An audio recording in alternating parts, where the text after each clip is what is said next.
اب ساتھ چلو گی تو دور تک جا کر تلاش کر سکتے ہیں۔ وہ اسے نرمی سے سمجھانے لگا۔ اس نے ابرو سکوڑے اس کی جانب دیکھا۔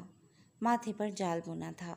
وہی خوف جو کچھ لمحے پہلے اس کے چہرے پر تھا واپس لوٹا۔ تم مجھے اکیلا چھوڑ کر گئے تھے؟ دھڑکن تیز ہوئی تھی۔ تو جو خواب وہ دیکھ رہی تھی کہ وہ حمید سکندر سے دور ہو رہی ہے وہ سچ تھا۔ اس بات کا اندازہ ہوتے ہی پریشانی نے گھر واق کیا تھا۔ کیا وہ شخص اس کے لیے اتنا اہم ہو گیا تھا؟ ہاں، مگر میں پانی کی تلاش میں کیا تھا، جلد ہی لوٹ آیا۔ اس میں اتنی پریشانی والی کیا بات ہے ابرا؟ وہ اسے صبح سے سمجھانے لگا، یہ جانے بغیر کہ وہ پریشان کیوں ہو رہی تھی، اور وہ بتانا بھی نہیں چاہتی تھی کہ وہ کیوں پریشان تھی۔ اس لیے بات بدلی لیکن تیور ویسے ہی رہے۔ مجھے یہاں کوئی کھا جاتا یا کوئی سانپ کاٹ لیتا، یا چھوڑو یہ سب، وہ تمہارے دوستما دشمن میرے سر آ جاتے تو میں کیا کرتی؟ خود کی کیفیت سے آشنا وہ نگاہیں چراتے ہوئے بولی تھی۔ تمہیں کچھ نہ کرنا پڑے اس لیے جلد لوٹ آیا ہے نا ابرا؟ اس نے ابرا کا خوفزدہ چہرہ دیکھا تھا، اس لیے اسے نرم لہجے میں بہلا رہا تھا۔ حمید سکندر، جب تم گئے تھے نا مجھے پتہ چل گیا تھا، میں بہت دور تھی تم سے، اور جنگل گھنا اور کالا ہو گیا تھا جس میں ہر طرف بس خوف تھا اور کچھ نہیں۔ وہ اسے شاید اپنے اس خواب کے متعلق بتا رہی تھی۔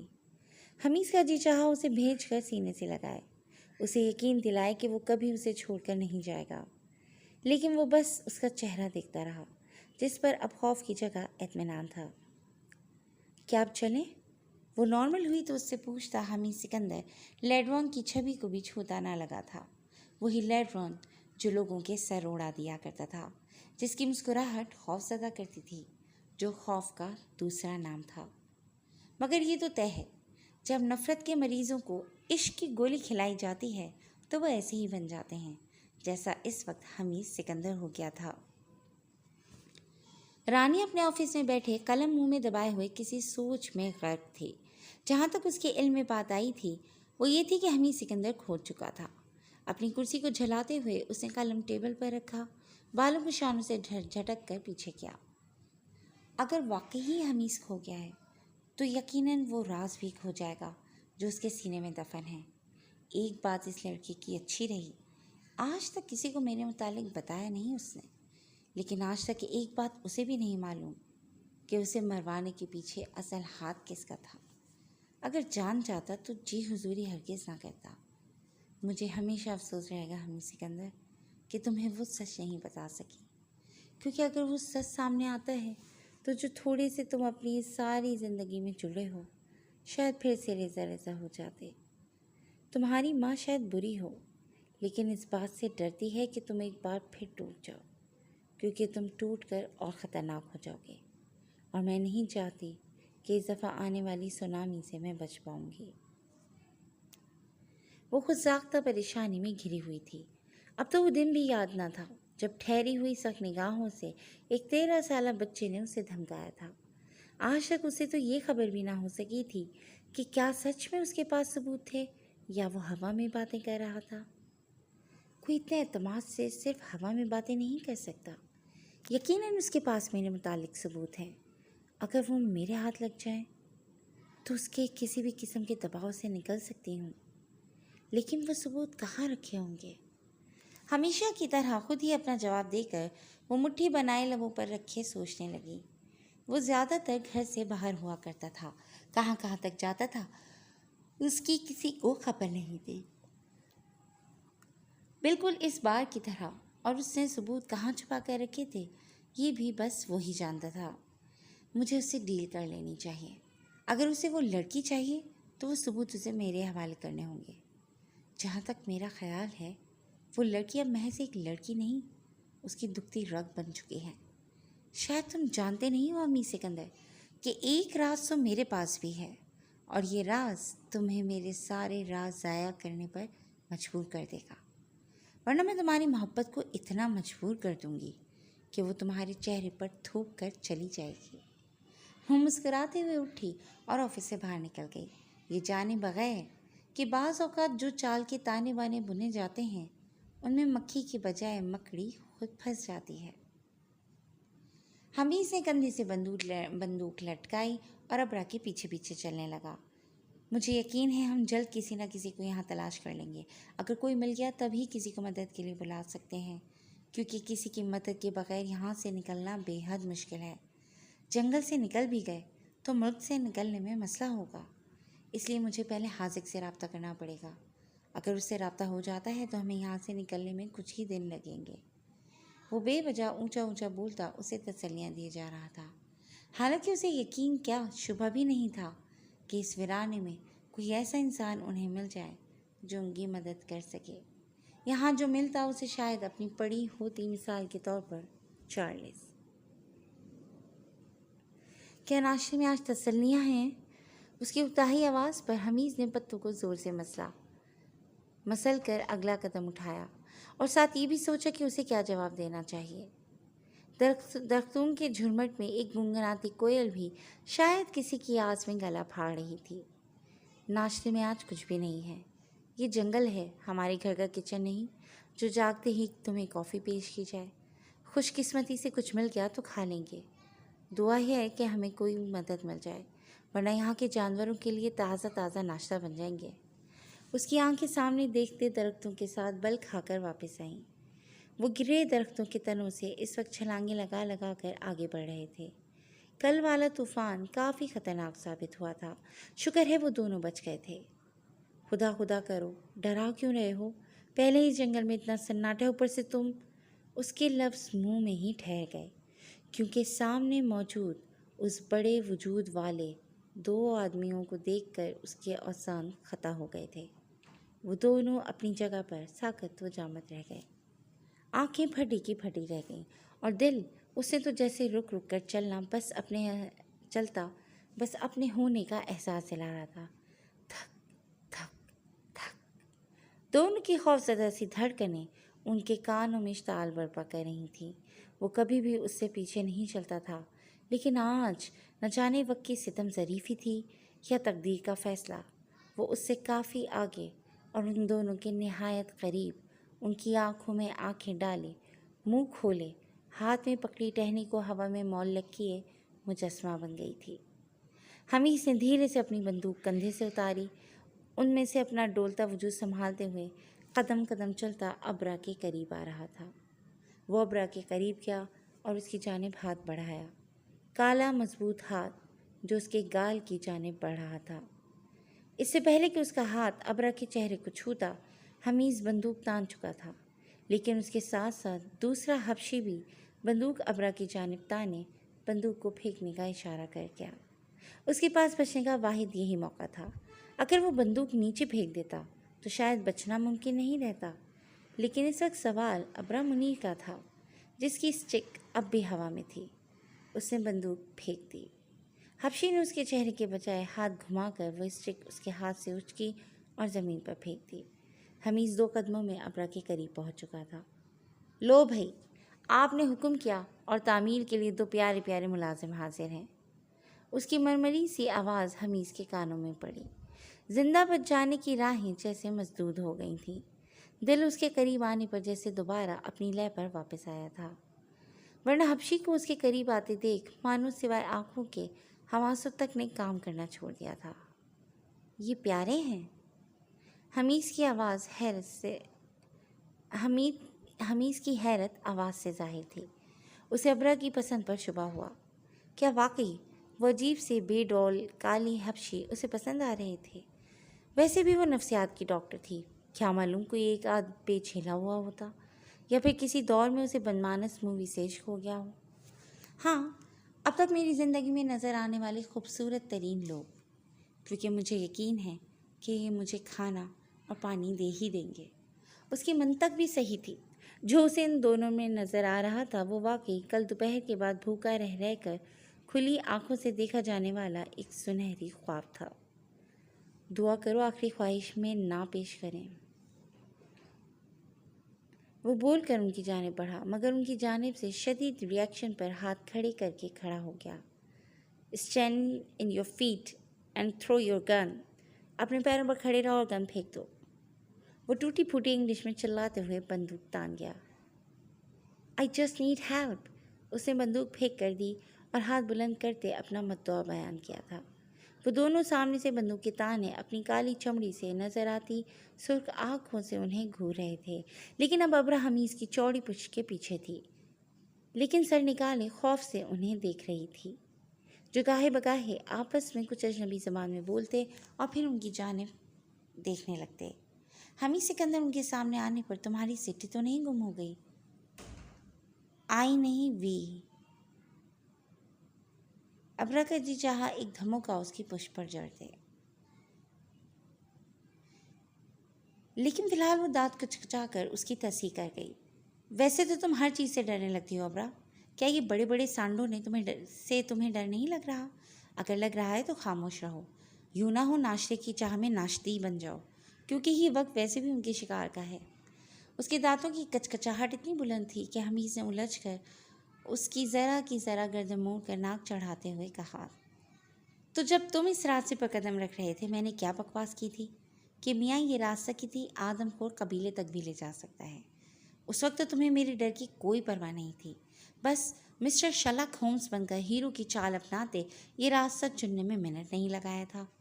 وہ اس سے الجھتی اس کے کان میں خسر پسر کرتی اپنا غصہ بھرپور طریقے سے ظاہر کر گئی، اور کرتی بھی کیوں نہ، جو ان کے سامنے تھے وہ سریع التاثیر رکھنے والے خوفناک وحشی تھے۔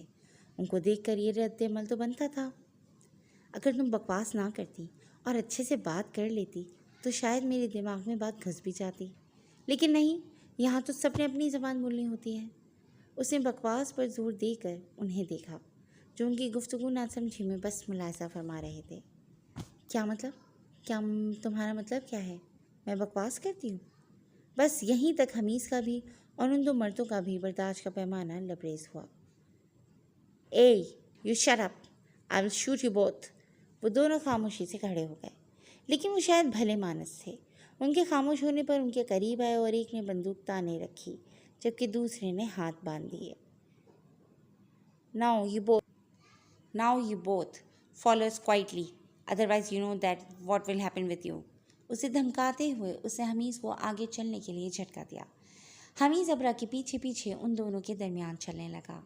حمیز، کیا ہم ایک نئی مصیبت میں پھنس گئے ہیں؟ معصوم سی آواز پھر کانوں سے ٹکرائی، جو 2 منٹ پہلے اس کے کان کاٹے جا رہی تھی۔ ہم پہلے سے کب نکلے تھے جو ایک نئی میں پھنس گئے؟ اس نے بے بسی سے چڑھ کر جواب دیا۔ اب اسے خود دیکھنا چاہیے تھا۔ وہ آسمان سے گر کر کھجور میں اٹک گئے تھے اور وہ اٹکے پوچھ رہی تھی کہ کیا ہم ایک نئی مصیبت میں ہیں؟ ہر بات کا الٹا جواب دینا کیا نہایت ضروری ہے تمہارے لیے؟ ہر الٹا سوال پوچھنا کیا ضروری ہے تمہارے لیے؟ اور ویسے بھی اگر سوچو تو میرے جواب ٹو دی پوائنٹ اور عقل میں سما جانے والے ہیں، بشرطے کہ اگلے بندے کے پاس دماغ ہو۔ اگلے والا آدمی چلتے چلتے موڑا۔ شٹ یور ماؤتھ، اپنا منہ بند رکھو۔ وہ گھور کر انہیں وارن کرنے کے بعد پھر سے چلنے لگا۔ یہ بولنے سے منع کیوں کر رہے ہیں؟ اس کی سرگوشی ابھری تو حمیز کے لبوں پر مسکراہٹ دوڑ گئی، لیکن اس نے کوئی جواب نہ دیا، بس خاموشی سے جیپ میں سوار ہو گیا۔ کچھ ہی دیر میں سامنے ایک بستی کی جھلک نظر آ رہی تھی۔ اسے دیکھ گو نہ گود راحت دل میں اتری، نزدیک نہ سہی لیکن اب وہ اپنی منزل سے اتنا دور بھی نہیں رہا تھا۔ وہ جیپ سے اترے اور بستی کے اطراف میں بنائے جانے والی جھاڑیوں کی اونچی دیواروں کے بیچوں بیچ موجود بنائے گئے ایک دروازے سے اندر داخل ہوئے۔ اندر ایک عجیب ہی دنیا آباد تھی۔ آدھے ننگے لوگ ڈھول کے جیسے آلہ اٹھائے اسے بجا رہے تھے۔ گرد اڑتی ہوئی بھنور کی شکل اختیار کر چکی تھی۔ وہ خود مٹی میں اٹے ہوئے تھے، کالی چمڑی سفید ہو چکی تھی، مگر وہ تاپ پر بے خود ہوتے پھٹے پیروں سے ناچتے جاتے۔ انہیں وہاں دیکھتے ہی وہ لمحے میں ساکن ہو گئے، جیسے جادو کی چھڑی گھما کر انہیں پتھر بنا دیا گیا ہو۔ وہ سب ٹکٹکی باندھ کر ان دونوں کو گھورنے لگے۔ ابرا نے ایک خوف زدہ نظر ان سب پر ڈالی۔ جہاں تک اسے بات سمجھ آ رہی تھی اس کا اندازہ درست نکل آیا تھا۔ جس آدمی کے ساتھ وہ وہاں آئے تھے وہ پیچھے ہٹ کر کھڑا ہو گیا۔ ایک نئے شخص کی قیادت میں چلتے ہوئے وہ ایک بڑی سی جھوپڑی کی جانب آئے، جو اس قبیلے میں سب سے زیادہ نمایاں، خوبصورت اور سائز میں بھی سب سے بڑی تھی۔ مختلف رنگوں سے بنائی گئی چادروں سے مزین اس خیمے کو دیکھنے سے ہی اندازہ ہو رہا تھا کہ وہ سردار اعلیٰ کا جائے مسکن تھا۔ ان میں سے ایک آدمی اندر گیا اور کچھ دیر بعد واپس لوٹا۔ اس کا چہرہ کرخت اور کافی زیادہ بھدا تھا۔ تم دونوں میرے ساتھ آؤ، انگلش میں حکم دیتے وہ دوبارہ اندر کی جانب بڑھا۔ تو مجبوراً انہیں بھی اس کے پیچھے اندر جانا پڑا۔ میں نے تمہیں کہا تھا حمیز، یہ اب ہمیں بھون بھون کر کھائیں گے۔ ریلیکس، یہ اتنے وحشی نہیں ہیں، دیکھ نہیں رہی ان سے انگلش آتی ہے، ان کے پاس جیپس ہیں، بندوقیں ہیں، وہ بھی جدید دور کی، اس کا مطلب یہی ہے کہ وہ تمہیں نہیں کھائیں گے۔ آخر میں ناک چڑھا کر اسے غیر محسوس انداز میں اپنے پیچھے کرتے پہلے خود خیمے میں داخل ہوا تھا۔ سر اندر کرتے ہی اس کے سامنے جو نظارہ تھا وہ حیران کر دینے کو کافی تھا۔ وہ بانس کا بنا ہوا بڑا خیمہ کسی بھی ڈرائنگ روم سے کم نہیں تھا۔ ایک جانب پڑا ہاتھ سے بنایا صوفہ جس میں شاید کاپوک سے حاصل کی گئی روئی بھری گئی تھی، کیونکہ وہی درخت اس نے یہاں جا بجا دیکھے تھے۔ ایک بڑا سا پلنگ موجود تھا، ایک الماری اور ساتھ ہی اس کی سردار والی کرسی جس پر وہ شخص براجمان تھا۔ اس کے سر پر ایک ٹوپی تھی جس پر 3-4 مختلف رنگوں سے رنگے ہوئے پر تھے، اور ہر پر سائز میں سب سے پہلے والے سے بڑا تھا۔ چوتھا اور آخری پر سب سے بڑا اور کالے اور سفید رنگ سے رنگا گیا تھا۔ شاید یہ مختلف عہدے ظاہر کرنے کے لیے لگائے گئے تھے۔ وہاں موجود باقیوں کی ٹوپیوں پر ایک آدھ پر نظر آتا، لیکن بیشتر سائز میں چھوٹے تھے۔ وہ کافی سلیقے سے بیٹھا ہوا تھا اور ایک سردار کی طرح اچھے لباس میں ملبوس تھا۔ اس کے ہاتھ میں ایک سنہری لاٹھی بھی موجود تھی۔ حمیز اندر داخل ہوا اور پیچھے ابرا بھی۔ شاید وہ بھی اتنی ہی حیران ہوئی تھی جتنا کہ حمیز۔ یہ 5 اسٹار جھوپڑا ہے کیا؟ ابرا کے بے وقت سوال پر اس نے بمشکل مسکراہٹ روک کر اس کا ہاتھ دبایا۔ اسے کچھ دیر کے لیے خاموش ہو جانا چاہیے تھا۔ یہاں آ کر بیٹھ جاؤ۔ اس کالے آدمی کے کہنے پر وہ دونوں گھٹنوں کے بل زمین پر اس سردار کے سامنے بیٹھ گئے۔ وہ کچھ پل ان دونوں کو غور سے دیکھتا رہا۔ جب بولا تو اس کا لہجہ نہایت سخت اور بھاری تھا۔ ہمیں نہیں معلوم کہ تم لوگ کہاں سے آئے ہو، کہاں جا رہے ہو اور کون ہو۔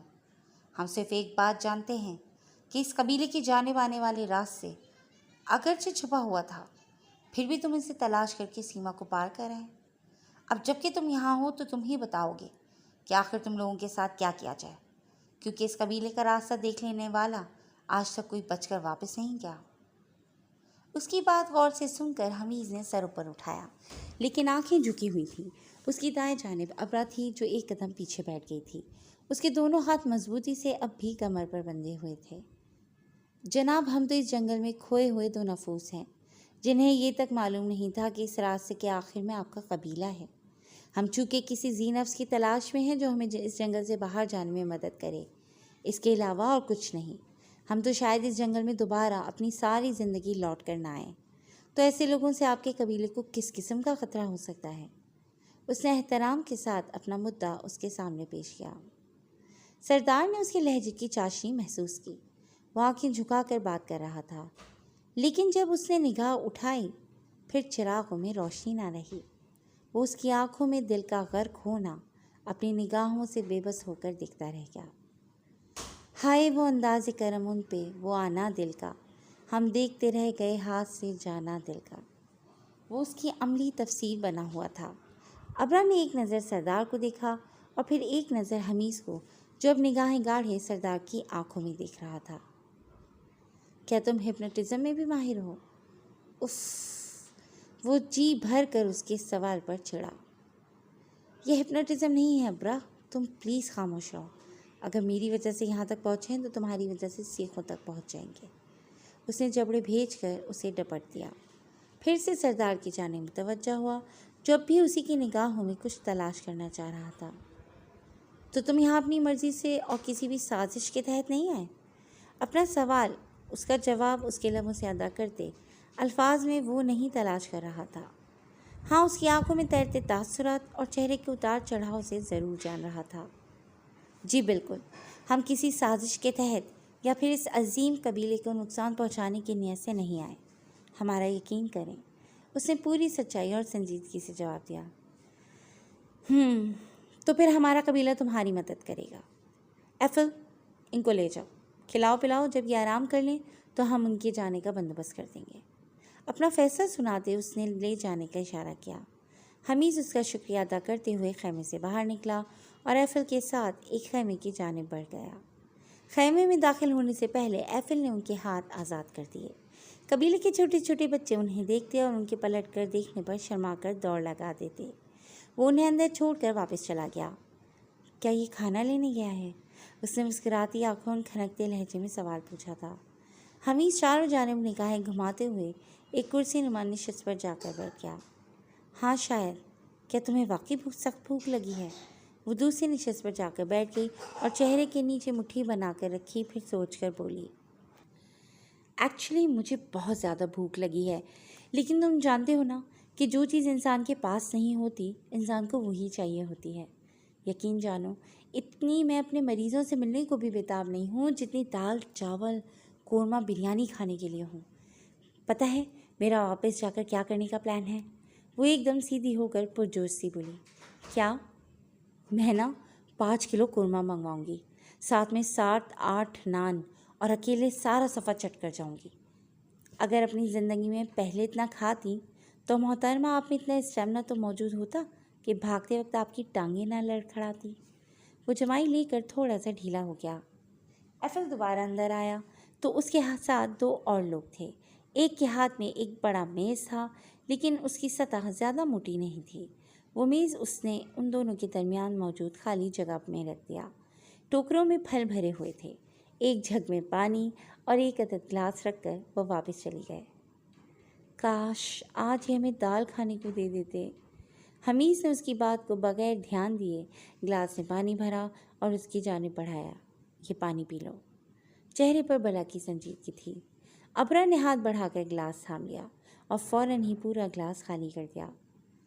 نیند میں تمہارے قورمے کی صدائیں تو نہیں، لیکن پانی کی ضرور سنی تھی، تو تمہیں قورمے کی بجائے اس بات پر شکر ادا کرنا چاہیے کہ تمہیں پینے کا صاف پانی مل گیا ہے۔ جہاں تک دال کا خیال ہے وہ نہایت نیک ہے، لیکن فی الحال دستیاب نہیں ہے، اسی لیے بار بار ذکر کر کے میرا جی للچانے کی ضرورت نہیں۔ اس نے گلاس واپس لیا اور ایک دفعہ پھر بھرنے لگا۔ کل سے اس نے بھی پانی نہیں پیا تھا۔ ہاں تمہارا بھی دل کر رہا ہے؟ اس نے تالی بجاتے ہوئے اتنی خوشی سے کہا کہ ایک پل کو وہ رک کر اسے دیکھنے لگا۔ بعض لوگ خوش ہوتے ہیں تو چہرے سے روشنی پھوٹنے لگتی ہے۔ ابرا منیر انہی میں سے ایک تھی، پل میں ٹھہرا دینے والی حسن کی ملکہ۔ مجھے لگا تم الگ ہو، لیکن تم بالکل ہمارے جیسے ہو حمیز۔ مجھے یہ سن کر بہت اچھا لگا۔ وہ مسکرا گیا۔ اب اس کی معصومیت پر اسے کیا جواب دیتا؟ لوگ تو سارے ایک جیسے ہوتے ہیں، بس حالات طرز عمل کو متاثر کر جاتے ہیں۔ اس کا بھی برتاؤ بدل گیا تھا۔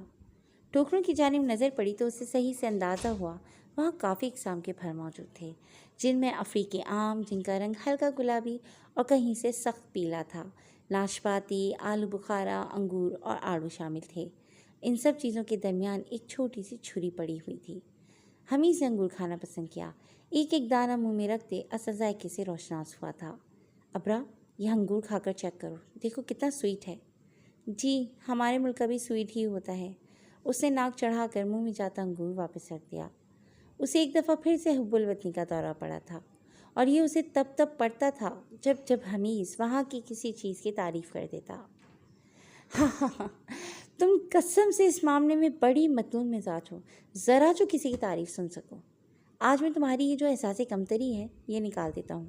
دیکھو پھل تو دونوں جانب اللہ نے بنائے ہیں نا، تو جب ہم اچھی چیز کھائیں ہمیں اللہ کی ذات کا شکر ادا کرنا چاہیے۔ بس میں اللہ کا شکر ادا کرتا ہوں، اور تم اپنے وزن کو گھسیٹ لاتی ہو۔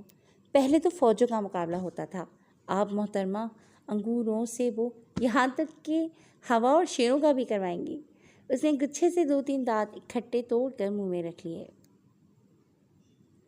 پتہ ہے حمید، مجھے نا تمہیں سب کچھ اچھا لگتا ہے، غصہ، احساس برتری، فخر، غرور، سب، مگر یہ جو تمہاری غداری ہے نا، یہ کسی دن تمہارا سر میرے ہاتھوں ضائع کر دے گی۔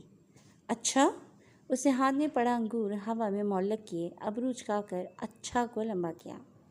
ویسے اندازے تو بہت لگائے ہیں ابرا، لیکن یہ اندازہ بڑا غلط لگایا ہے۔ میں انا پرست فخر کے مینار قائم کیے کھڑا ہوں۔ غرور کا سر یا میری گردن میں ہے یا یہ اندازہ غلط ہے؟ اگر میں سب لوگوں سے ایسے فریلی بات کرتا مجھے راس نہیں آئے گا، دوسرے دن تختے پر لٹکا دیں گے۔ شاید تم جانتی بھی نہیں ہو کہ کس قدر خوفناک زون میں اس وقت میں ہوں۔ یہ سب ایک ڈرامہ جو چل رہا ہے، شاید آخر تک میرے گلے کا پھندا بن جائے۔ ہاتھ میں پکڑے دانے واپس ٹوکری میں رکھ دیے۔ وہ کچھ زیادہ ہی سویٹ تھے۔ جو بھی ہو حمید سکندر، لیکن انا پرستی کے کیٹو پر کھڑے رہتے ہو ہر وقت۔ کبھی نیچے آ کر دیکھو، نظارے قریب سے زیادہ حسین لگتے ہیں۔ اس کی آنکھیں یہ بتانے کو کافی تھیں کہ نظارے قریب سے زیادہ اچھے لگتے ہیں۔ بھلا دور رہ کر حمید سکندر ان آنکھوں کو کیسے دیکھ سکتا؟ کیٹو، یو نو ابرا، مجھ پر ہر چیز کیٹو جتنی بلند ہی سوٹ کرتی ہے۔ ناز ہو، نخرہ ہو، دولت ہو یا عزت، محبت ہو یا پھر شہرت، سب کیٹو جتنا۔ وہ آنکھیں جن میں کیٹو جتنے بڑے راز تھے، ان پر نہ سمجھی میں صحیح، لیکن حمید سکندر فدا ہو گیا تھا۔ پھر یہ بات تو سچ ہوئی کہ کیٹو اس کی زندگی کے مدار میں تھا۔ اور پھڈا بھی کیٹو جتنا جس میں تم پھنس چکے ہو۔ حمید نے کچھ پل اسے دیکھا۔ اس وقت اسے صرف ایک جواب سوچا۔ I have as many options as I have hair on my head۔ فرضی کالر اکڑا کر اپنی پسندیدہ لائن دہراتے اس نے کرسی کے پشت سے ٹیک لگائی۔ اچھا کیا ہے نا مسٹر ہیگر، مجھے لگتا ہے یہ لائن تم نے ایسے ہی یاد کر لی ہے جیسے ہم نے بچپن میں ٹوئنکل ٹوئنکل لٹل اسٹار یاد کر لی تھی، اور انگلش آئے نہ آئے، اس میں ہم انگریزوں سے بھی آگے ہیں اب۔ یہ پہلی اور آخری دفعہ حمید کے ساتھ ہوا تھا۔ اسے اتنا شدید جھٹکا لگا، اس کی پسندیدہ لائن کا یوں اس کے سامنے مذاق اڑایا گیا ہو، اور اس مذاق پر وہ جی بھر کر دل ملایا تھا، لیکن کیا کرتا، بس خود سے آئندہ نہ بولنے کا تہیہ کیا تھا۔ بائی دا وے، یہ لوگ اتنے کیوں فارغ ہیں کہ اتنے ڈرامے تمہارے لیے بنا رہے ہیں، اور کیا یہ واقعی ڈرامہ ہے؟ اس کی آنکھیں حیرت سے پھٹنے کو قریب ہوئیں، اور وہ جانتا تھا یہ بھی طنز میں پڑی کی گئی تھیں۔ کہتے ہیں کہ عورت زیادہ دماغ استعمال نہیں کرتی، اور جب اسے یقین ہو کہ ساتھ سوچنے والا ایک مرد ہے تو پھر تو بالکل نہیں کرتی۔ مجھے آج اس بات پر شدید قسم کا ایمان آ رہا ہے۔ اسے مسکرا کر ایک آڑو کاٹ لیا اور آدھا ابرا کی جانب بڑھایا۔ کھا لو، آنکھوں سے مجھے کھانے کی کوشش کرو گی تو بندہ بے گناہ مارا جائے گا۔ ابرا نے آنکھیں گھما لیں۔ مجھے بات بات پر بیوقوف مت کہا کرو، میں بالکل بھی بیوقوف و پاگل نہیں ہوں۔ حال بتا، یہ دونوں خوبیاں آپ میں بدرجہ اتم موجود ہیں۔ آپ؟ اس نے واہ کے انداز میں لفظ سمیٹے، اور ابرو وہ تو خود ہی ابرا کا لفظ سپردے سماعت ہوتے ہی سکڑ گئے تھے۔ مطلب بے عزت کرنے کا کوئی نیا ورژن آیا ہے مارکیٹ میں؟ تم کی راگ الاپتے لاپتے جب بے عزت کرنے کی بات ہے تو آپ کہہ دو۔ ویل، جہاں تک وہ لوگ جو مجھے پاگل سمجھتے ہیں وہ آج تک خود پاگل ثابت ہوئے ہیں، اور انہیں پاگل بھی میں نے ہی ثابت کیا ہے۔ جلد یہ کرشمہ تمہارے ساتھ بھی ہونے والا ہے۔ وہ شاید اور دیر لڑتے رہتے، لیکن ایفل پھر سے کچھ لے کر حاضر ہو گیا۔ وہ خاموشی سے اندر آتا، آشیا رکھتا اور الٹے قدموں لوٹ جاتا۔ اب بھی اس نے شاید یہاں کا کوئی مشروب رکھا تھا، اور واپس پلٹنے لگا کہ حمید نے اسے آواز دی۔ We do not drink alcohol. ہم شراب نہیں پیتے۔ It's not alcohol, it is juice extracted from the palm, the special juice which is use for strength serve to the guest. یہ شراب نہیں ہے، یہ کھجوروں سے کشید کیا رس ہے جو طاقت کے لیے استعمال کیا جاتا ہے۔ یہاں کا اسپیشل رس جو اسپیشل مہمانوں کے لیے ہے۔ وہ رخ موڑتے بولتا گیا۔ حمید نے حیرت سے اس کی شکل دیکھنے کی کوشش کی جسے وہ چھپا رہا تھا، لیکن وہ اپنی بات مکمل کر کے باہر نکل گیا۔ مجھے تو یہاں سب سے اچھا یہی رس لگ رہا ہے حمید، سونگھو ذرا، کتنی پیاری خوشبو اٹھ رہی ہے اس میں سے۔ ابرا سب کہہ رہی تھی، اس میں سے تازہ کھجوروں کی خوشبو آ رہی تھی، لیکن کچھ اس کے دل و دماغ میں غلط ہونے کا اشارہ دے رہا تھا۔ اس نے پھلوں کو غور سے دیکھا، لیکن سب ٹھیک تھا۔ انہوں نے اعتبار کیا تھا جبھی ایک چھری بھی دی تھی۔ ابرا نے ایک گلاس میں رس نکال کر اسے تھمایا اور دوسرا اپنے لیے بھر کر پینے لگی۔ ویسے بھی وہ جب سے آئی تھی بس پانی پی رہی تھی۔ اس کو دیکھ کر اس نے بھی جھٹ سے گلاس ختم کر کے میز پر رکھا۔ کافی اچھا ہے نہیں؟ اچھا ہے، مگر مجھے اس میں سے کسی چیز کا ذائقہ معلوم ہوا کچھ۔ اس کا ہاتھ سر تک گیا۔ کیا تمہیں چکر آ رہے ہیں؟ اس کا سوال ختم ہونے سے پہلے ہی وہ کرسی سے لڑک کر نیچے گرنے کو تھی۔ وہ فوراً نشست چھوڑ کر اس کے قریب گھٹنوں کے بل جا کر بیٹھا اور سر کے نیچے ہاتھ رکھ کر اسے گرنے سے بچایا۔ اگر سر نیچے لگتا تو یقیناً پھٹ جاتا۔ بار بار بند ہوتی آنکھوں اور گھومتے سر کے ساتھ اس نے کسی نہ کسی طرح اسے زمین پر لٹایا اور خود خیمے کی دیوار سے ٹیک لگا کر بیٹھ گیا۔ سر کو لاکھ جھٹکا مگر ذہن ڈوبتا چلا گیا۔ آخری بار جسے اس کی آنکھوں نے دیکھا تھا وہ ایفل کے ساتھ کئی دوسرے حبشیوں کے ہمراہ اندر آتے سردار کا چہرہ تھا۔ حاذق طلال کے سامنے چوکی میں موجود اس کے آفس میں اس کے عین سامنے بیٹھے اسے تیکھی نظروں سے دیکھ رہا تھا۔ وہ کچھ ہی دیر پہلے ہی وہاں آ کر بیٹھا تھا اور تب سے ہاتھوں کی انگلیوں کو آپس میں پھنسائے ٹیبل کے پیچھے بیٹھے طلال کو دیکھتے بس کچھ سوچے جا رہا تھا۔ کافی دیر بعد وہ بولا، طلال صاحب، آپ نے تو ارشاد فرمایا تھا کہ آپ کو ڈسمس کر دیا گیا ہے، پھر آج نئی نویلی دلہن کی طرح یہ خاکی جوڑا پہن کر سج دھج کر یہاں آ جانے کی وجہ بتا سکتے ہیں؟ کیونکہ اگر ہمیں پتہ چل جائے کہ آپ آن ڈیوٹی آفیسر ہیں تو ایک رپورٹ درج کروانی ہے۔ غصے کو کنٹرول کرتے جو اسے وہاں دیکھ کر اس کے اعصاب کو جکڑ گیا تھا، حاذق نے لفظ چبا کر ادا کیا، جی بالکل، آپ آن ڈیوٹی آفیسر کے سامنے ہی بیٹھے ہیں حاذق صاحب۔ اسے اپنی شیریں بیانی میں سے زیادہ شیریں نکال لیں، کیونکہ شوگر کا خطرہ لاحق ہونے لگے تو شوگر اٹھا کر سلاخوں کے پرے پھینک دیتے ہیں، اور وجہ تو معلوم ہوگی آپ کو، آن ڈیوٹی آفیسر سے بدتمیزی۔ جہاں تک بات رپورٹ کی ہے تو یہاں مظلوموں کی رپورٹ درج کی جاتی ہے، بھگوڑوں، قاتلوں، چوروں اور حمید سکندر کی نہیں۔ ان کی رپورٹ ہم خود درج کر کے خود ہی سزا سنا دیتے ہیں۔ اسے میز پر دونوں بازو باندھ کر رکھے اور اس کی آنکھوں میں دیکھ کر جواب دیا، آپ نے بڑی جلدی طے کر لیا کہ وہ ان سب میں ملوث ہے۔ یہ بھی ہو سکتا ہے کہ اس سے یہ سب کروایا گیا ہو۔ کیا آپ ایسا نہیں سوچ سکتے طلال صاحب کہ اس کی ماں سوتیلی تھی، بچپن سے اس کی برین واشنگ کرتے اسے کرمنل بنا دیا گیا ہو، اور یہ سب ڈرامہ سے پراپرٹی کے لیے رچایا گیا ہو، کیونکہ جتنی پراپرٹی امیر صاحب کے بعد سکندر کو ملنی ہے اس پر تو کسی بھی ماں کا دل پھسل سکتا ہے۔ طلال آگے ہو کر بیٹھ گیا۔ سوچنے کو تو یہ بھی سوچا جا سکتا ہے حاذق صاحب کہ ان سب میں آپ ملوث ہیں، لیکن جانے دیتا ہوں، آپ تو وفادار ہیں نا، سوچ کی تنابیں یہیں ٹوٹ جاتی ہیں۔ اس سے کنکھیوں سے اسے دیکھا تھا۔ الزام تراشی سے ہٹ کر اگر آپ اپنے کام میں ذہن لڑاتے تو آج کم از کم ہم افریقہ تک پہنچ گئے ہوتے، وہاں جا کر اسے تلاش کرنا آسان ہو جاتا، لیکن آپ نے تو صرف یہاں بیٹھ کر بڑی بڑی باتیں کرنی ہیں۔ طلال کی ٹون اسے کچھ پسند نہیں آئی تھی۔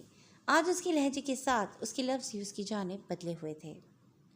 یہ بھی صحیح کہا آپ نے حاذق صاحب، افریقہ تو آپ کے امیس احمد کے گھر کا گارڈن ہے، جس میں کھیلتے کودتے حمید سکندر کو میں بازوں سے دبوچتا، ایک جھاپڑ رسید کرتا، اسے جھڑکتا۔ کمینے، یہ بھی کوئی کھیلنے کی جگہ ہے جو منہ اٹھائے یہاں آ گئے؟ لیکن وجہ وہی ہے، افریقہ گارڈن نہیں جنگل ہے، اور حمید بچہ نہیں قاتل ہے۔ ایک مسکراہٹ رینگ کر اس کے لبوں پر آن ٹھہری جس نے حاذق کے دل میں آگ لگائی تھی۔ قاتل، یا قاتل کے ہاتھوں ایک مہرہ۔ شاید تم میری بات سمجھ نہیں رہے مسٹر طلال۔ اگر تمہارا گھمنڈ جو اس کرسی پر بیٹھ کر آسمان چھونے لگتا ہے، اس کا گراف ذرا نیچے لے آؤ تو تمہیں سوچنے میں آسانی ہوگی کہ وہ پاگل شخص کسی بھی ہاتھوں کا مہرہ بن سکتا ہے، جبکہ تم نے وہ ویڈیوز خود دیکھی ہیں۔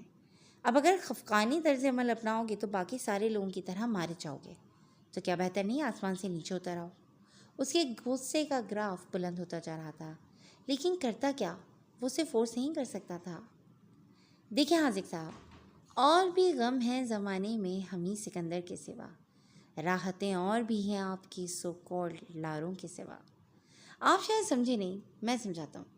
میں یہاں آپ کے باپ کا نوکر نہیں لگا ہوا، اور نہ ہی میرے باپ آپ لگے ہیں، تو اپنے ہی مشورے جا کر اپنی اولاد کو دیں اگر ہے تو، ورنہ آئینے کے سامنے کھڑے ہو کر خود کو، کیونکہ اور مجھے کچھ سمجھ آیا ہو یا نہیں، ایک بات بہت اچھی طرح سمجھ آ گئی ہے، اور وہ یہ ہے کہ وہ خود کو گرد تلے چھپانا چاہتا ہے۔ The wound will heal as time goes on۔ جیسے جیسے وقت گزرے گا زخم مندمل ہوگا۔ وہ زخم مندمل ہونے کا انتظار کر رہا ہے، تو کیوں نہ تب تک میں اپنے اوزار تیز کر لوں۔ ایک ابرو چکا کر ناز سے کہا گیا۔ وہ شاید آج آئینہ دیکھ آیا تھا، جب ہی اسے احساس ہوا کہ وہ ناز کرتا اچھا لگتا تھا، اور ان ہتھیاروں سے وہ تمہاری گردن کاٹے گا۔ اس نے کان پر ہاتھ رکھ کر تاثرات بگاڑ کر انتہائی اذیت زدہ چہرے کے ساتھ اس بات کو برداشت کیا۔ میں نے اتنی تعریفیں سنی ہیں حاذق صاحب کہ اب اگر کسی نے اس کی تعریف کی نا تو اس کا بعد میں اور تعریف کرنے والی کا گلا پہلے کاٹوں گا۔ سو اگر آپ اپنا پلو بچانا چاہتے ہیں تو سوچ سمجھ کر مجھ سے بات کریں۔ ایک قلم جس کی نب نکلی ہوئی تھی اس قدر زور سے سطح پر گھسیٹی کہ وہاں کھرچن صاف ظاہر ہونے لگی تھی۔ اسے حاذق کی بات شاید بہت بری لگی تھی۔ جہاں تک بات رہی کہ میں اپنے اوزاروں کا استعمال کیسے کروں گا، تو وہ مجھ پر ہے یا میرے سر پر۔ آپ فرشتے مسلط نہیں ہیں جو ہر تیسرے دن رپورٹ لینے پہنچ جاتے ہیں۔ نا یو گیٹ لاسٹ. مجھے اس کے علاوہ بھی 100 کام ہے، اب مجھے وہ کرنے دیں. اس کی آنکھوں میں دیکھ اپنی نفرت کا اظہار لفظوں سے کیا. تم سمجھتے ہو کہ اس کے ساتھ ساتھ تم اور بھی ہزاروں کام نپٹا لو گے؟ چیلنج کرتے انداز پر اس نے آنکھیں میچ کر اسے دیکھا، پھر ایک ٹھنڈی سانس خارج کر کے خود کو نارمل کیا. کیوں؟ وہ کیا CSS کا ایگزام ہے جس کے ساتھ میں دوسرا کوئی کام نہیں کر سکتا؟ ویسے میرے خیال میں آپ کو بات سمجھ میں نہیں آتی حاذق صاحب، یا ڈھٹائی کا مادہ کچھ زیادہ تھوپا گیا ہے آپ پر. لیکن یہ جو بغیرتی کی چربی ہے نا، یہ ہمارے تھانوں میں بہت اچھے سے پگھلائی جاتی ہے. اگر اب کی بار بھی آپ تشریف نہ لے گئے تو اس چربی کو میں اپنے ہاتھوں سے پگھلاؤں گا، اور یقین مانیں اس کے بعد بیل یا ٹرک سرجری کی ساری زندگی آپ کو ضرورت نہیں پڑے گی. میں اپنے کام میں ماہر مانا جاتا ہوں. اس کی آنکھوں سے نکلتی شعلوں کو دیکھ کر حاذق نے یہی بہتر جانا کہ اسے وہاں سے اٹھ جانا چاہیے. تم غلطی کر رہے ہو طلال حیدر. میں غلطی کرنا چاہتا ہوں. سلیم پلیز کم آن. اور ان صاحب کو اٹھا کر باہر پھینک دو جن کا دماغ ہٹ چکا ہے اور اب یہ چاہتے ہیں کہ یہ معاملہ میرے ساتھ بھی پیش آ جائے. حاذق اس کے زور شور پر اٹھ کھڑا ہوا. چلانے کی ضرورت نہیں ہے. جب اگلے کو سنائی نہ دے تو چلانا پڑتا ہے کہ شاید اس کی روح تک آواز جائے اور وہ سمجھ سکیں. وہ بول کر فائل پر جھک گیا. حاذق کچھ دیر اسے گھورتا رہا، پھر پلٹ کر آفس سے نکل گیا. Bloody bastard. یہ سمجھتے ہیں کہ ہم بیوقوف ہیں؟ تم مجھ سے معلومات نکلوا کر اسے پہنچاتے رہو گے اور میں اتنا بیوقوف یہ چالیں نہ سمجھ سکوں. اس نے قلم فائل پر دھرا اور اٹھ کر باہر نکلتا چلا گیا. طلال کچھ ہی دیر میں امیس احمد کے سامنے موجود تھا. وہ چہرے سے پریشان نظر آتے تھے. طلال نے ایک فیصلہ کیا تھا کہ اسے حاذق کے بجائے اب امیس سے مل لینا چاہیے، کیونکہ اب اسے بھی کچھ سمجھ آنے لگا تھا. حاذق ان لوگوں کے معاملات میں کچھ زیادہ ہی انوالو تھا، اور اتنا زیادہ کیوں تھا، اب اسے اس بات کی کھوج لگانی تھی. سر، آپ ہمت مت ہاریں. ہمیں امید ہے کہ ہم سر کو بالکل درست حالت میں ہی دیکھیں گے. اندھیرا چھٹا اور ایک نیا چہرہ حمید سکندر کی حمایت میں کھڑا ہوتا نظر آیا تھا. نہیں طلال، ہر بار جب بھی میں اس سے دور ہوا مجھے ہر دفعہ تسلی رہی، لیکن اس دفعہ کچھ تو ایسا ہے جو مجھے یا تو نظر نہیں آ رہا یا پھر میں پہچاننے میں غلطی کر رہا ہوں. مجھے اپنے بیٹے پر خود سے زیادہ بھروسہ ہے اور خود سے زیادہ امید بھی، لیکن مجھے اسے اتنے بڑے خطرے میں جان کر واقعی پریشان ہونے لگا ہوں. جو بات تم نے مجھے بتائی اس سے یہ کہیں بھی ظاہر نہیں ہو رہا کہ وہ افریقہ گیا کیوں. ہزاروں مقام اور بھی ہیں جہاں وہ جا سکتا تھا. سب سے پہلا سوال، وہ بھاگ کیوں رہا تھا؟ اگر اس نے کچھ کیا ہے تو اس کے پاس پروف موجود ہے. ان سب سوالوں کے جواب اس کے پاس ہیں اور وہ یہاں نہیں ہے. ہم اس کے آنے تک کا انتظار بھی نہیں کر سکتے. کچھ سمجھ نہیں آ رہا. وہ دونوں ہاتھوں میں سر گرائے بیٹھ گئے. طلال کو سمجھ نہ آیا وہ اس شخص کو کیسے تسلی دیتا جو خود کو تسلیاں دیتے ہوئے بوڑھا ہونے لگا تھا. وہ انہیں اپنی نوکری سے بھی بہت پہلے انہیں جانتا تھا، لیکن ملنے کا اتفاق آج ہوا تھا. ہم پوری کوشش کریں گے کہ ان تک پہنچ کر انہیں سیف واپس لے آئیں. اس نے پیش کی گئی کافی کی جانب نگاہ تک نہ اٹھائی تھی، اور یہی حالت امیس کی بھی تھی. مجھے سمجھ نہیں آتا کہ یہ شخص اتنے رازداری سے کام کیوں کرتا ہے. اسے کم از کم ایک شخص کو تو بتا کر جانا چاہیے تھا، مگر یہ اسے بھی نہیں بتا کر گیا. چہرے پر ہاتھ پھیرتے انہوں نے بے بسی سانس بھری تھی. اب تو دل بھی لائبریری کے کالے ماحول میں کالا ہونے لگا تھا، جس میں امید کی کوئی کرن نظر نہ آتی تھی. آپ یقیناً حاذق کی بات کر رہے ہیں. اس نے اعتماد سے اسی شخص کا نام لیا جو اس کے دماغ میں آیا تھا. ہاں وہی، وہ اس کے ساتھ بچپن سے ہے. جو بات وہ میری نہیں مانتا حاذق کی مان جاتا تھا. ایک کرب سا چہرے پر امڑ آیا تھا، مگر اب تو ہاتھ خالی تھے. وقت مٹھی سے ریت کی طرح پھسل کر ان کا بیٹا بھی ساتھ لے گیا تھا. طلال نے پرسوچ ہنکاری بھری. انہیں نہیں معلوم، وہ میرے ساتھ کافی عرصے سے ہیں. جہاں تک میں اندازہ لگا پایا ہوں وہ صرف یہی جانتے ہیں کہ حمید سر اس وقت افریقہ میں ہیں، اور یہ بھی میں نے ہی بتایا تھا انہیں. مجھے ان کی کچھ ویڈیوز ملی تھیں. اس نے داڑھی کھجاتے ہوئے اعتراف کیا، اور اس اعتراف پر امیس احمد سیدھے ہوئے تھے. مجھے حاذق پر شک ہے. امیس کو جھٹکا لگا تھا، اور جھٹکا تو باہر کھڑے دیوار سے کان لگائے حاذق کو بھی لگا تھا. اسے آج بھی حمید سکندر کی بات یاد تھی. جس پر شک ہوتا ہے پھر شک یا تو سچ ہوتا ہے یا سچائی ظاہر ہو جاتی ہے، اس لیے شک کرنا چاہیے. اب وہ بھی وقت کی گھڑی میں آزمائش کی سوئی کے نیچے آ گیا تھا. یا شک سچ ہونے والا تھا یا پھر سچائی ظاہر ہو جاتی اس کی بے گناہی کی۔ ان دونوں کے خیمے سے نکلنے کی دیر تھی کہ پیچھے کھلبلی مچ گئی۔ یہ تو وہی ہیں جن کی تلاش کے بدلے ہمیں منہ مانگی انعامی رقم کی آفر کی گئی تھی۔ ایفل کے بولنے پر سردار کے لبوں پر جاندار مسکراہٹ رقص کرنے لگی۔ بالکل ایفل، بالکل صحیح کہا۔ اگر یہ وہ لوگ نہ ہوتے تو یقیناً دیوی کے سامنے قربان ہو جاتے، لیکن فی الحال یہ ہماری بھوک اور دولت کے لیے اپنی قربانی دیں گے۔ ہم نہیں جانتے کہ ان کی قربانی دیوی قبول کرے گی یا نہیں، لیکن ہم یہ ضرور جانتے ہیں کہ وہ لوگ ہماری اس قربانی کے بدلے جو رقم ہمیں دیں گے اس سے قبیلے کے افراد 7 سالوں تک اگر دیوی کے سامنے قربانی نہ بھی دیں تو وہ بھی کھانا کھا سکیں گے۔ تو دیوی سے زیادہ ہمیں ان لوگوں کو ترجیح دینی چاہیے۔ تم سب کیا کہتے ہو؟ سردار کی نگاہیں خیمے میں موجود تمام چہروں پر گئیں، جن کے چہرے پر ہفتے اقلیم ہاتھ لگ جانے والی خوشی رقصہ تھی۔ ہم تو آپ کے حکم کی تعمیل کے لیے یہاں ہیں سردار، جو آپ کو بہتر لگے اس کا حکم کریں، ہماری جانب سے ہاں ہوگی۔ سردار کی بیوی، جس کے کچھ بال جو اس کے ماتھے سے نکل کر مینڈھی کی شکل میں سینے تک آ رہے تھے، جن پر جا بجا مختلف رنگوں کے موتی پروئے گئے تھے، کونگلی سے ہلاتے ہوئے بولی۔ اس کے ناک میں ایک موٹی نت تھی جو اسے سردارنی ظاہر کر رہی تھی۔ سردار نے مسکرا کر اپنی پیاری بیوی کو دیکھا، پھر سب کی جانب دیکھا تو انہوں نے ہاں میں سر ہلایا۔ ایفل اور ریمبو، تم دونوں جلد از جلد کال میں لانے کی کوشش کرو۔ جتنی جلدی کال ملے گی اتنی جلدی ہمارے اچھے دن شروع ہو جائیں گے۔ ان کو قبیلے کی راہ دکھانے کی ضرورت نہیں۔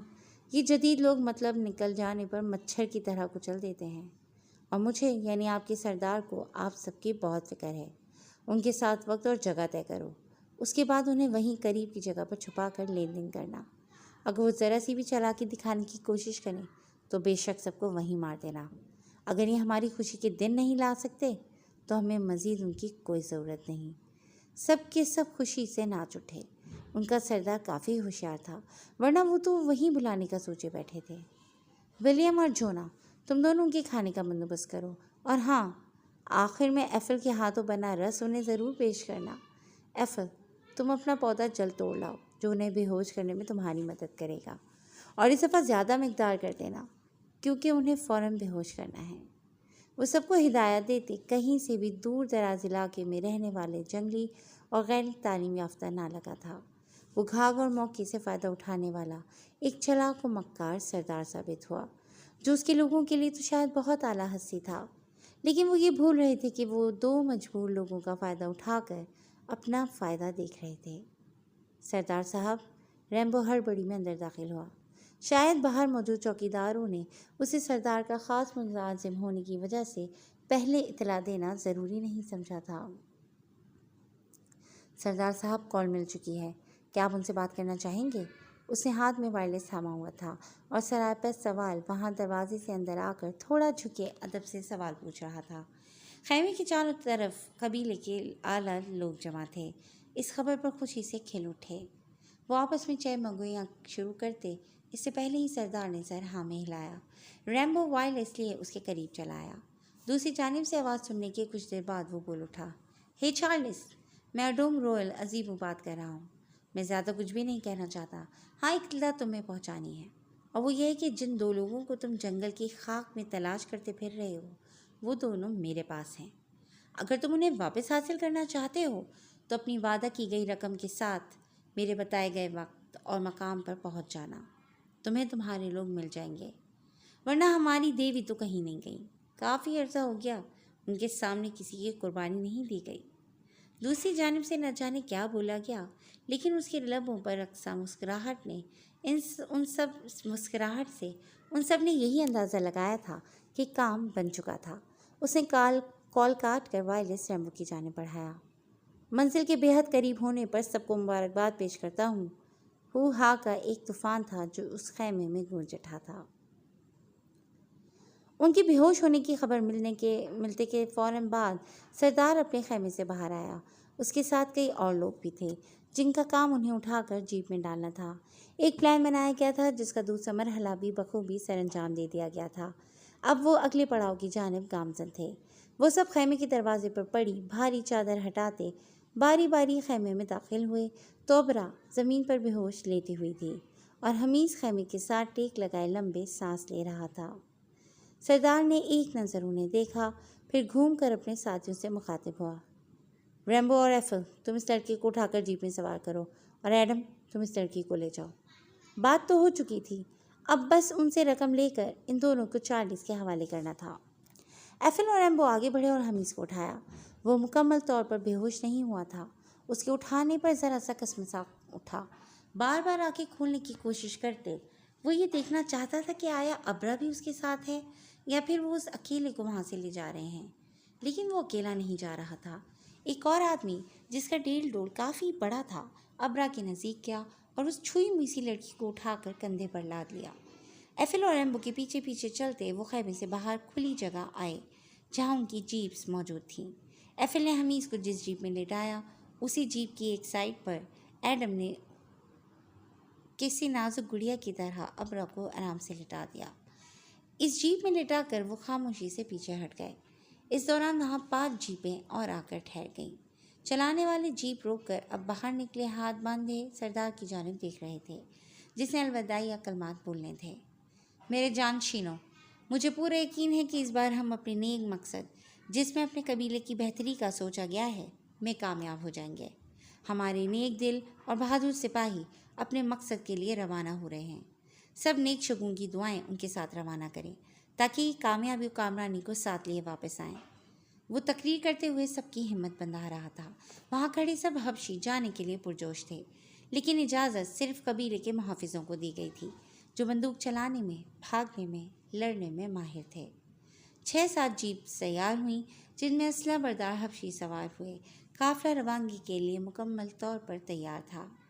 میں اپنے قبیلے کی نیک دعائیں تم لوگوں کے ساتھ روانہ کرتا ہوں۔ اس قافلے کا سربراہ ایفل ہوگا۔ تمام لوگوں کو یہ حکم دیا جاتا ہے کہ ہر حالت میں ایفل کا حکم ماننا تم سب پر فرض ہوگا۔ May you all have a journey safe and free of injuries and toxins۔ Eiffel کو ان کا رہنما بنایا گیا اور کئی ایک ہدایتوں اور دعاؤں کے ساتھ روانہ کر دیا گیا۔ قافلہ دھول اڑاتے قبیلے سے روانہ ہو گیا۔ چارلس صبح ہوتے ہی جیپ کے قریب گیا۔ ڈینس بھی اسے دیکھ کر قریب آ گیا تھا۔ سر، کیا ہم اسے خود نکالیں گے؟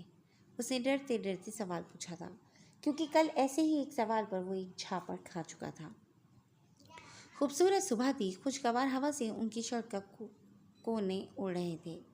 ڈینس کے بال سنہرے تھے، وہ بھی ہوا کے زور پر آگے پیچھے ہوتے اس کی آنکھوں میں پڑتے تنگ کر رہے تھے۔ دل تو یہی ہے، مگر اپنی طاقت کا بھی اندازہ ہے مجھے، اس لیے میں نے کوشش بھی نہیں کی تھی۔ مجھے کچھ دیر پہلے کال موصول ہوئی کہ ہماری ٹیم کے کچھ لونڈے یہاں آ رہے ہیں، ان کے آتے ہی نکلتے ہیں۔ اگر ہم جیپ میں ان کا پیچھا کرتے ہوئے آئے ہیں تو وہ بھی اتنی دور نہیں گئے ہوں گے، لیکن ہمارا وقت کافی برباد ہو چکا ہے۔ بڑا ہی کوئی خوش قسمت انسان ہے یہ لیڈرون، ہاتھ آتے آتے نکل جاتا ہے۔ ویسے کیمرون کو اسے دیکھتے ہی مار دینے کا حکم سنا دینا چاہیے، آخر کو اب وہ بھی اس سے تنگ ہے۔ اس نے بالوں میں انگلیاں چلا کر انہیں سیدھا کیا۔ چارلس صاحب، جہاں تک میں اس شخص کو جانتا ہوں، وہ قسمت پر ایک ہی صورت میں یقین رکھتا ہے۔ وہ لمحوں کی مختصر دورانیے میں خاموشی اختیار کر گیا تو مجبوراً چارلس کو اس سے پوچھنا پڑا، اور وہ صورت کیا ہے؟ اپنے گرے بالوں کو مسلسل سیٹ کر رہا تھا جو ہوا کی دوش پر اڑتے اسے تنگ کر رہے تھے۔ عمل۔ وہ عمل پر یقین رکھتا ہے، حواس چوکنا رکھتا ہے، معلومات پوری رکھتا ہے، اس کا ہوم ورک ہر چیز پر مکمل ہوتا ہے۔ ہم نے جب بھی اس پر ہاتھ ڈالا وہ آرام سے بچ کر نکل گیا، لیکن ہم آج تک اسے صرف ایک وجہ سے نہیں پکڑ سکے، کیونکہ ہمارا ہوم ورک مکمل نہیں ہوتا۔ آپ مانیں یا نہ مانیں، لیکن یہ بھی ہماری کاہلی کی ہی ایک نشانی ہے کہ اب تک ہمارے لوگ یہاں نہیں پہنچے، جبکہ ہم اچھے سے جانتے ہیں کہ وہ اپنا سفر صبح صادق سے شروع کر چکا ہوگا، پھر بھی ہم اپنے وقت پر اپنے آرام سے فارغ ہو کر اٹھے ہیں۔ کہہ تو تم بھی ٹھیک رہے ہو، لیکن اپنی بات کو ثابت کرنے کے لیے تمہیں بھی اس لمبی چوڑی تقریر پر عمل کرنے کی ضرورت ہے ڈینس۔ چارلس نے اس کی آنکھوں میں لگتے بالوں سے الجھ کر اپنے ہاتھوں کی کنگھیاں چلاتے ہوئے اس کے بال پیچھے کر دیے، پھر ہاتھوں کو جیب میں ڈال کر دھول اڑاتی سڑک کو دیکھنے لگا۔ ایک مسکراہٹ اس نے ڈینس کی جانب اچھالی اور اس راستے کی جانب چلا جہاں سے وہ جیپ آ رہی تھی۔ کچھ ہی دیر میں جیپ میں موجود آدمی اتر کر ان کے ساتھ جیپ کو گڑھے سے نکالنے کی کوشش میں مصروف تھے،